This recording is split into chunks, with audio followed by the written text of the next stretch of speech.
Hey guys, it's Jeremy Murray here. I'm going to be showing you how to customize some type using simple tools and basic shapes. You can create some awesome effects. So what I've got here, I've got just a simple typography here, typed out, file, really grotesque. It's nice font. I've got this flame here which we're going to add. So with customizing type, you can play around, you can experiment, always explore all directions and all ideas. It's also good to do some sketches beforehand. So you want to see and try and make connections with typography. So you can see maybe you want to extend this R out or this I and make like a nice bar there. Always try and see where you can make like a ligature or add an icon or add like a nice shading or silhouette. So the key here is to always just play around, and you want to make sure to keep it live. So right now my type is live, so I can go and type as I want. I just want to leave it on that word. And the good thing about this is that you can edit it and it's not destructive. So what I'll do, instead of selecting the typography and going to type, create outlines, which will just turn it into shape, and I can't edit the type anymore, the kerning or leading I can't, I'd have to do it by the shape. Instead of doing it like that, we can edit it live. We can worry about editing it later like this way, but it's better to do it with the typography there. So then the key is always make some copies. So I'm just going to make a copy on the left there, and to keep that as a backup in case I want to edit it. So maybe I want to go in here, edit this, or I want to add a letter, or I want to add a space, or whatever it is. So just keep that in mind.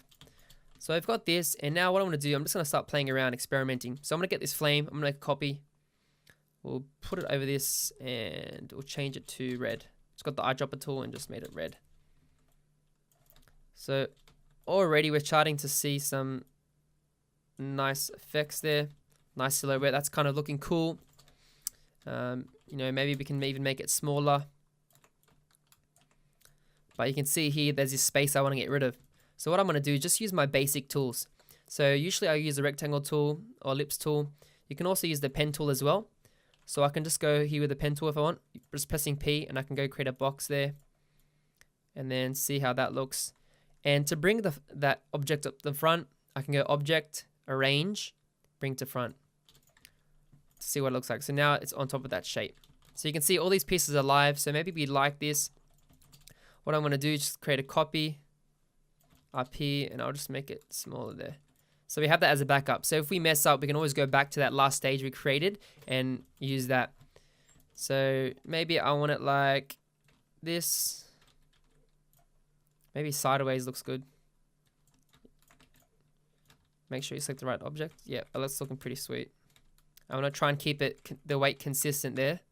So I'm just using my eye to eyeball it out. Trying to keep this consistent. Not too dominating. Yeah, cool. That's looking cool. Yeah, maybe we can extend it out if you want. And what I'll do is select it and make a copy of it. So this is sort of my workflow when I'm working with logos. Always try and customize the logo or type. You know, make it exciting, make it stand out. You want to try and make it different. You want to make it differentiated from other, you know, clients or work. So that's awesome. And then maybe I want to extend this R out. So what I can do is get the pen tool, press P. I'm going to use this white color, and I'm going to zoom in. You can see this purple line. It's telling me where my mouse meets the line. If you go to View and go to Smart Guides there, it's going to do that, and it's going to help you. So always have your Smart Guides on. It's going to really help you out. So I'm going to press left click, and I'm just going to eyeball it for now. I'm going to hold Shift to get this straight line. And somewhere here.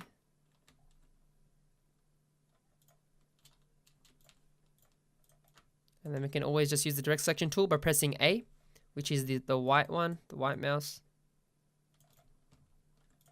So it doesn't have to be perfect when it's not the final design now, but maybe you want to just show some first concepts. We can fix it up later. So you can see this is looking a bit weird because the width is not big enough. So what I'll do,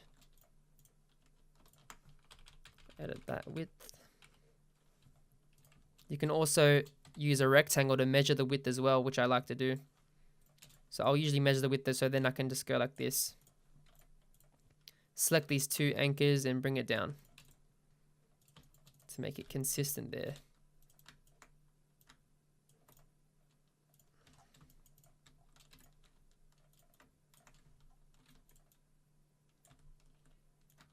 So this is what I'll do. I'll edit some type. Cool, so that's looking nice. I'm just gonna turn open off, and then what? I'll make a copy again.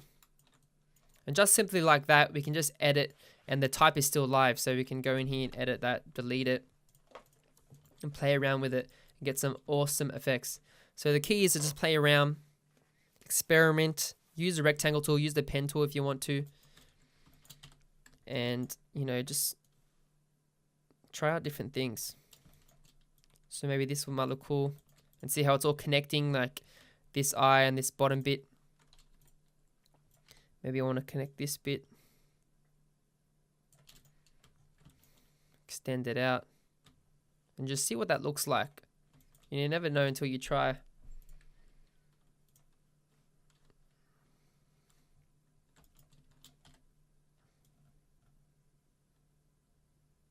And this is the easiest way to just customize typography. You can see how it's got too much space here. So I'll make a copy of that.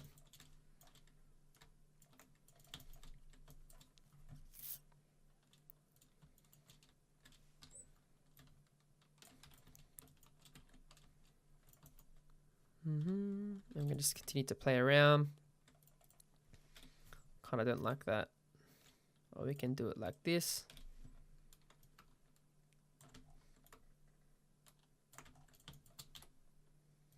It's always cool to make sure like you understand the brief.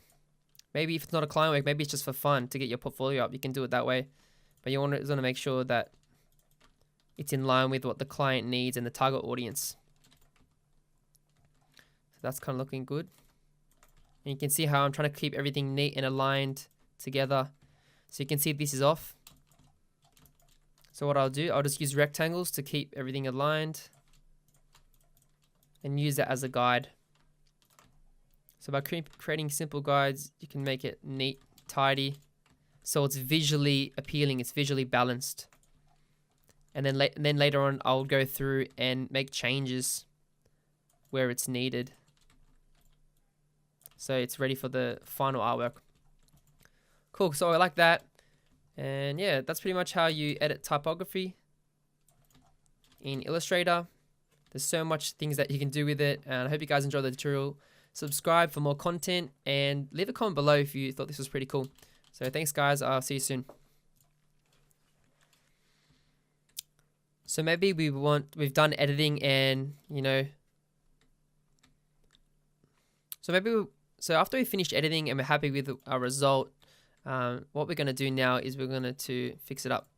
So I'm just going to make a copy of that, and what we're going to do is select it all, and we're going to go to type, create outlines, so the typography gets outlined, and you can see how we have all these shapes now. So what we do is we're going to select things. First we've got to make this, we've got to select parts of it, and we're going to go to our Pathfinder tool. So select all these white shapes to plus it together. We're going to go to Window, Pathfinder, and we're going to click Unite. So this first button here is Unite. Unite.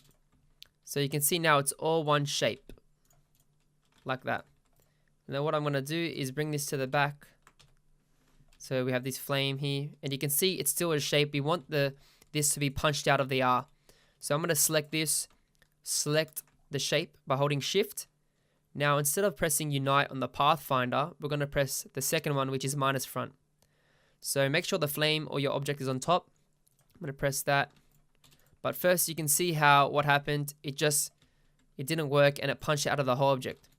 So because this is a group, if we go on the top left there, we have to turn it into our compound path.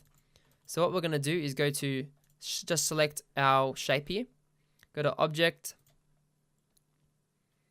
Compound Path, Make. So now you can see it's a compound path. So we'll do it again, holding Shift, select the flame, select the shape of our type, then minus front. So now you can see it's worked. and it's punched that hole out of the fire. So now, because we can't really, it's editable like this way, and it's a good thing that we saved all these backups here. So what we can do now is maybe we want to make a post for Instagram. I'll create an artboard over here, and I'll double click my artboard settings. Usually 1080 is the right sizing. I can go on here. Maybe I want a blue color instead. I can just copy this, and because it's one shape now, super simple. And I'm going to center it. Make it bigger if I want.